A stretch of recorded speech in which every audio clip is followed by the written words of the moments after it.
Mga taboo o bawal gawin sa iba't ibang bansa. Sa Pilipinas, ito ang taboo. Ay, mali. Hindi ang taboo na yan. Pwedeng mag-agree kayo o hindi.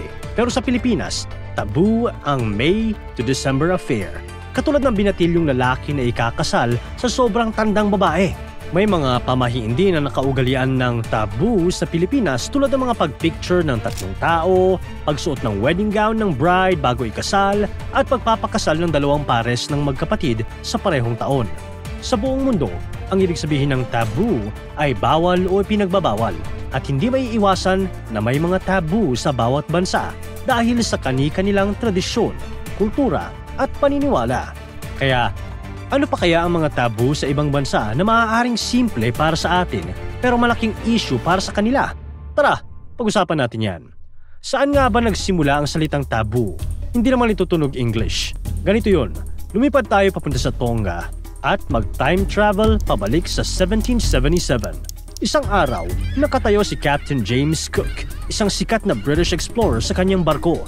Nakangiti habang kumakaway sa isang grupo ng mga Tongan na nasa Pampang. Inimbitahan ni Cook ang mga Tongan na sumama sa kanyang barko para sa isang simpleng pagkain.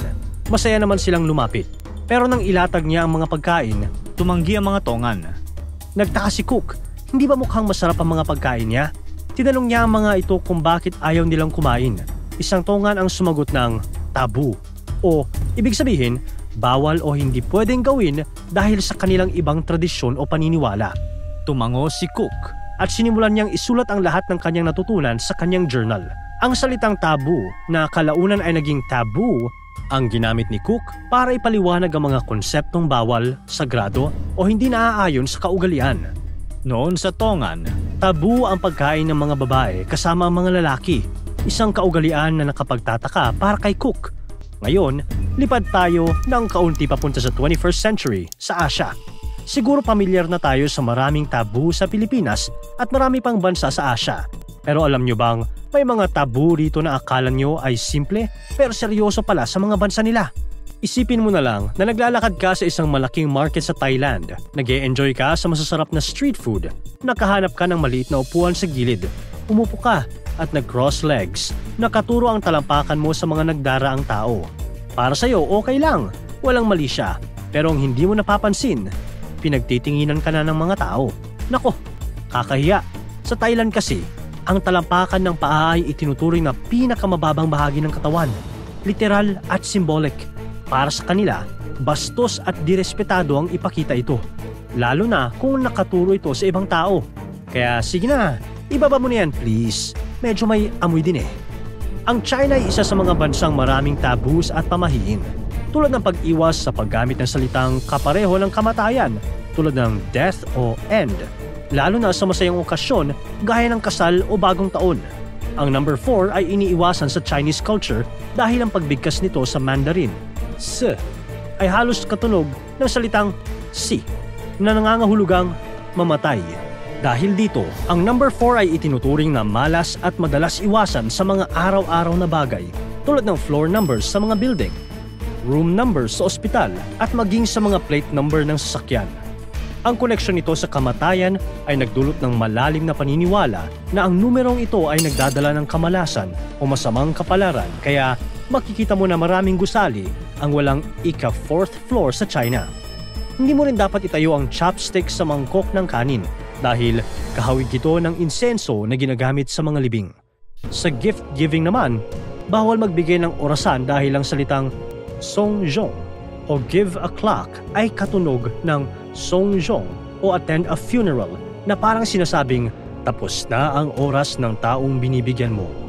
Ang pagbibigay ng payong ay bawal din dahil ang salitang saan o umbrella ay katunog ng saan o scatter na nagpapahiwatig ng paghihiwalay o pagkasira ng relasyon. Halos may pagkakapareho din ng China at South Korea. Kasi halimbawa, bumili ka ng souvenir sa Seoul at sinulat mo ang pangalan ng kaibigan mo gamit ang red ink sa isang card. Biglang napakunot ang noo ng tindera. Sa South Korea kasi, ang pagsusulat gamit ang pulang ink ay iniiwasan dahil sa koneksyon nito sa kamatayan. Sa tradisyon, ang ganitong gawain ay parang pagsumpa sa pangalan ng isang tao, kaya't mabuting gumamit na lang ng ibang kulay kaysa pula. Kung pupunta ka naman sa Cambodia at maliligaw ka at sinubukan mong magtanong-tanong ng direksyon, walang mali siyang itinuro mo ang isang lugar gamit ang hintuturo mo. Pansin mong nag-iba ang timpla ng mukha ng kausap mo. Sa Cambodia at Malaysia kasi, ang pagturo gamit ang daliri ay itinuturing na bastos. Sa halip, Mas mainam gamitin ang buong kamay. o kahit ang baba para magturo ng direksyon. Maging sa Malaysia at Indonesia, iwasang gumamit ng kaliwang kamay sa pagkain o pagbibigay ng mga bagay. Ang kaliwang kamay ay itinuturing na marumi sa mga bansang ito. Palaging gamitin ang kanang kamay sa pakikipagkonekta sa ibang tao. Sa Japan naman, pamilyar ka na siguro sa ilan sa mga tabu sa bansang ito. Isa na ang paglalakad habang kumakain.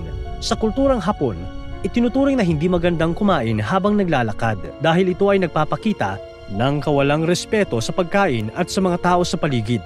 Ang mga Japanese ay mas pinahahalagahan ng pag-upo at pagtigil upang ma-enjoy ang kanilang pagkain ng maayos. Ilan lang yan sa mga tabu sa mga bansa sa Asia na kala natin simple pero big deal sa kanila. At kung susubukan mong labagin ay baka ma-elbow ka pabalik sa bansa mo. Balik tayo sa Pilipinas kung saan ang mga tabu ay pwedeng may moral at legal consequences o sadyang mga pamahiin lang. Halimbawa, kapag dumalo ka sa isang burol, mag-ingat ka pero hindi sa mga multo, kundi sa mga walang katapusang pamahiin. Halimbawa, bawal mag-uwi ng pagkain galing sa burol. Hindi ito fast food, kaya iwasang mag-takeout. Bawal din magwalis sa burol, malas. Bawal ang pagsuot ng pula o maliwanag na kulay. Kaya bawal mag-rainbow, red o purple shirt para naman maibagay ang fashion sa okasyon. At bawal din matuluan ng luha ang kabaong.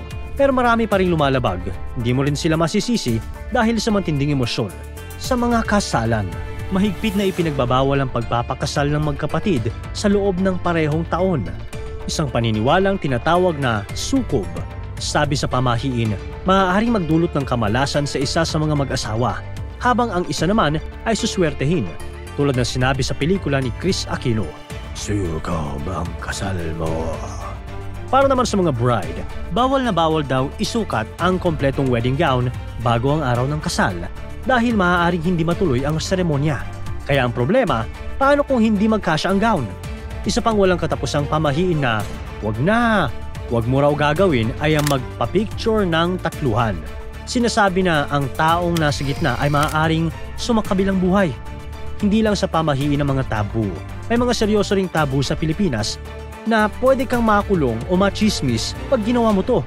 Katulad ng paggamit ng mga religious symbols para sa katatawanan o hindi tamang paraan. Hindi lang ito nakakasakit ng damdamin kundi maaari kang makulong. Hindi rin ligtas sa pagtutol ng lipunan ang mga relasyon na salungat sa nakasanayan. Ang romantic relationships kung saan mas matanda ang babae kaysa sa lalaki ay madalas i-judge ng marami. Maraming nagsasabing hindi ito akma sa paningin ng nakararami. Sa ngayon, unti-unti na itong tinatanggap pero ang iba ay napapataas kilay pa rin sa ganitong klaseng relasyon. Sa Pilipinas, hindi madalas na pag-uusapan ng sex, lalo na sa mga kabataan dahil sa kultura at relihiyon. Gayunpaman, dahil sa pagtaas ng teenage pregnancy, may mga hakbang na isinusulong ang comprehensive sexuality education para matugunan ang isyong ito. Ayon kasi sa Save the Children, tumaas ng 35% ang pagbubuntis sa mga batang babae na edad 15 pababa mula 2021 hanggang 2022. Ngayon, lumipad tayo papunta sa United States. Sa US, siguradong mapapakamot ka ng ulo sa meron dito dahil isang malaking tabu ang hindi pagbibigay ng tips sa mga services tulad ng sa mga restaurant. Kapag hindi ka nag-tip, itinuturing itong kawalan ng respeto at pagpapakita ng hindi pagpapahalaga sa serbisyong ibinibigay sa iyo. Kaya mag-tip ka sa US para hindi ka masungitan. Isa pang mahalagang tabu sa US ay ang pag-uusap tungkol sa politics sa hapagkainan. Malalim kasi ang pagkakahati sa politika ng bansa. Itinuturing na hindi tama ang pag-uusap ng ganitong topic sa mga social gatherings para maiwasan ang misunderstandings o tensyon habang kumakain. Nako, baka magliparan ng mga plato at pagkain. Sayang naman. Ngayon, biyahe tayo sa Europe kung saan ang mga simpleng kilos ay pwedeng iba na pala ang meaning. Isipin mo, kung dadalo ka sa isang dinner party sa France at nagdala ka ng alak bilang pasalubong. Sigurado ako na hindi matutuwa sa iyo ang host dahil ang pagdadala ng alak sa France ay para bang walang tiwala sa host na pumili ng inumin. lalo na kung gin ang dala mo. Sa Russia naman, gusto mong magbigay ng bulaklak sa isang kaibigan. Tandaan, wag na wag kang magbibigay ng even numbers. 2, 4, 6, 8. Bawal yun. Ang even numbers ng bulaklak ay para lamang sa libing. At ang pag-abot nito ay malas. Pagdating sa Germany, naisipan mo namang bumili ng regalo para sa soon baby ng kaibigan mong buntis. Pero imbis na matuwa, baka mas stress pa sa'yo ang kaibigan mo. Malas yun. Sa kultura nila, ang pagbibigay ng regalo bago pa ipanganak ang sanggol ay pwedeng makapagbigay sa kanila ng kamalasan bago pa isilang ang bata. Kaya kung excited kang maging galanteng ninong o ninang, hintayin mo munang manganak si Beshi. Ngayon naman, lumipad tayo ng kaunti papunta sa Africa. Sa Africa, makulay ang kanilang tradisyon kaya marami din silang taboos. Halimbawa, sa Betsi Migsaraka Ethnic Group sa Madagascar, bawal kumain ng ilang pagkain tulad ng manok at alimango, lalo na sa mga espesyal na okasyon. Kaya kung pupunta ka doon, dapat wala ang mga ito sa cravings mo. Sa ibang lugar naman, tulad ng Tongo Tengzuk tribe sa Ghana, bawal pumatay o manakit ng buhaya dahil pinaniniwalaan nila itong reincarnation ng kanilang mga ninuno. Kung nakapatay ka ng buhaya, sa kanila ay parang nakapaslang ka na rin ng tao. May mga tabu rin tungkol sa sexualidad at pag-uugali. Sa maraming African cultures, ang pagbanggit ng pribadong bahagi ng katawan ay tabu. Sensitive topic ito para sa kanila. At sa ilang African countries, ang homosexuality ay itinuturing na labag sa batas at may karampatang parusa. Ang mga tabu na ito ay hindi lang simpleng pamahiin. Para sa maraming African tribes, ang mga ito ay may malalim na koneksyon sa kanilang kultura, relihiyon at pagpapanatili ng kalikasan. Halimbawa, ang mga Fedi ay nakatutulong sa pangangalaga ng kagubatan at mga hayop sa pamamagitan ng pagbabawal sa panghuhuli o pagkain ng ilang species. Kaya nga lang, dahil sa kahirapan at modernisasyon, may mga lugar na kung saan unti-unti nang nawawala ang pagsunod sa mga tabu na ito. Kung napansin mo, ang tabu ay hindi laging mabigat o magaan. Nagbabago ito depende sa lugar. Ang isang bagay na simpleng kilos para sa iyo ay maaaring ituring na seryosong paglabag para sa iba. Ang lahat ng ito ay nakaugat sa kultura, tradisyon at paniniwala ng bawat bansa. Kaya kapag nagta-travel ka, tandaan ang word na respeto. Ito ang magbubukas ng pinto sa mas malalim na koneksyon at mas maayos na pakikitungo sa mga tao saan ka man mapunta. Ikaw, alin sa mga tabu na mga ito ang nakakagulat para sa iyo? May alam pa ba kayong mga tabu? Para tuloy-tuloy ang saya at kwentuhan, huwag kalimutan mag-subscribe sa Bubbly YouTube channel at pindutin ang notification bell.